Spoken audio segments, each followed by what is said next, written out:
From Rescuing to Compassion Part 2. Let's rebrand the Sympathy card. This is Part 2 of my 3-part series called From Rescuing to Compassion. The Sympathy card for my bereaved friend was just gorgeous. A gentle sunset with loving words of comfort inside. I added my own personalised message to show my support and love. All the sympathy cards I've ever received have been a balm to my soul. The recent sympathy card got me thinking about the many nuanced words we use for the support we offer others in their suffering. Here are some dictionary definitions, but I feel they fall a bit short. Sympathy. Feeling of pity or tenderness towards one suffering pain or trouble. Empathy. Ability to identify oneself with a person and so understand his feelings or meaning. Compassion. Feeling of pity that makes one want to help or show mercy. Now, I don't know about you, but when I feel into the word pity, it seems a bit hierarchical, as if I'm up here on the ladder of okayness and you're down there in pain. Pity looks downwards and says, "You poor thing." Pity can even be a way of scrambling up and away from an emotion that's too painful to identify within oneself. What does empathy do? It feels like there's no ladder here. Instead, I'm in the soup of pain with you, feeling it too. It takes a willingness to be open to the whole range of my own emotional life. Empathy looks sideways and says, "I get that. I have felt my version of that too." Nowadays, there are so many people in the world who are open to the feelings of others that they've become a noun.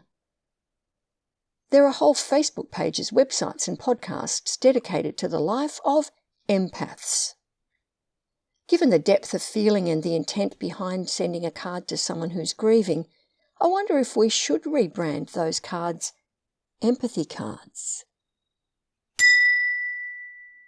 What about everyday situations?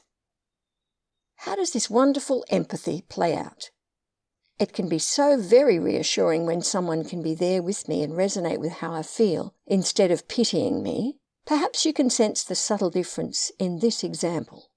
I woke up one day recently and for the first time in ages, I was feeling a little lonely. I actually have a rich and varied life, simultaneously grateful for wonderful friends and family and delighted by my own company. I hadn't had a visit from the loneliness fairy for a very long time. Interestingly, it didn't have much of a hold on me as it might have in the past. I didn't get stuck in the despondency of it.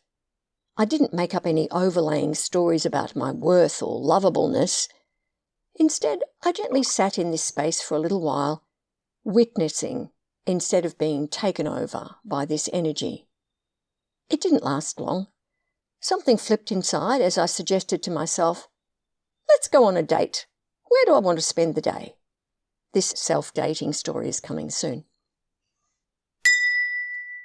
What's this got to do with the sympathy/empathy? Hang on, I'm getting to that. A couple of days later, I was sharing this visit from the loneliness fairy with a couple of different people. The reaction from the first one was sudden and kind of embarrassed for me. She said, "Oh, you poor thing." Can you feel the energy in that? For me, I feel a subtle diminishment when pity is offered.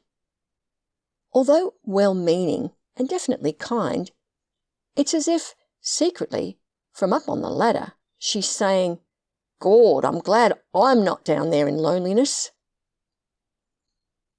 The second person I told it to listened calmly to my story and then said, "Yeah, I get that. I have lonely days sometimes too." In that moment, she's there in her version of that feeling with me, neither alarmed nor disowning. There's nothing more that's required. Someone gets it.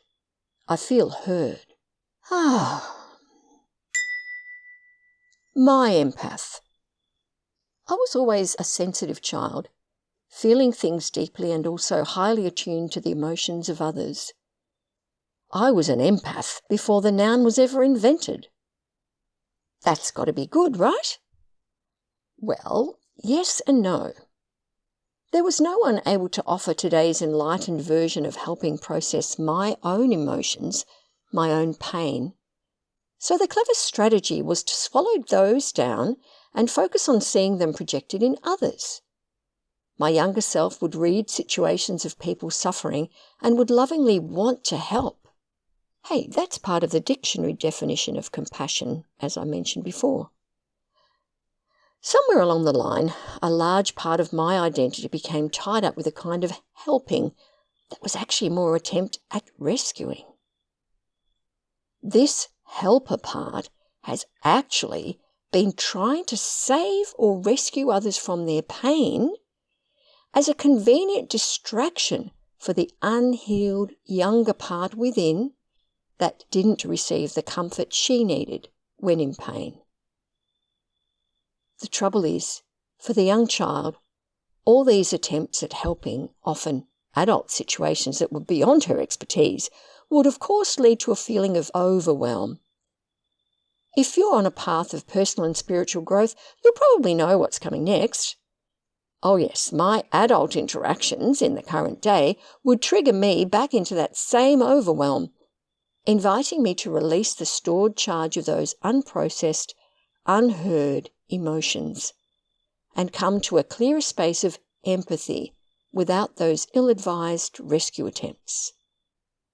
Today, I'm so in love with that sensitive and caring younger self who did her very best to remain true to her loving nature. But wait, there's more. There's a subtle, muddied energy behind some other nuanced words I was using when I started repeatedly hearing myself say that innocuous phrase, "I feel for you." I realised I was actually trying to do just that. Thus began my journey from emotional surrogacy towards compassionate holding. Keen to hear more? That will be next week's episode. If you enjoyed this story and feel that other people might like it as well, I'd appreciate it if you could activate the algorithm to help others find it. And this is how you do that. Please subscribe to my channel, give a thumbs up or a quick comment, or even share it. Also, if you're interested to look at my book called Good Choice, A Soul Story, it's now available in hard copy, as an ebook, and brand newly, it's available as an audiobook. You can find it at Balboa Press, Amazon, or Barnes & Noble.